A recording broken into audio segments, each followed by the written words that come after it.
The cookies donuts says if you do have one, if one of them is present, if you have one on your plate, if you have one in that meal, then the other one is excluded. That's our positive arrow negative, meaning at least one out, maybe both out, cannot have both in. Positive arrow negative, but the positive is before the arrow, the negative is after the arrow. And that's what creates a conflict.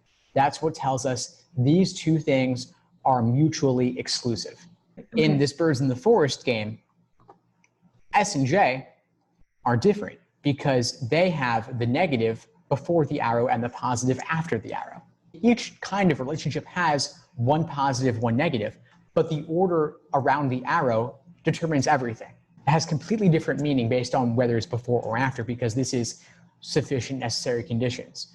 And the power that a variable has based on its position differs. H and G have that positive negative relationship. So if you have Harriers, you cannot have Grosbeaks. Harriers enforces Grosbeaks out. And then of course, contrapositive, Grosbeaks enforce Harriers out. So you will have at least one of those two variables out, but nobody's going to force you to have either one. You could like both altogether. Then we have the very different relationship of negative arrow positive. So if you don't eat your peas, then you must eat your carrots.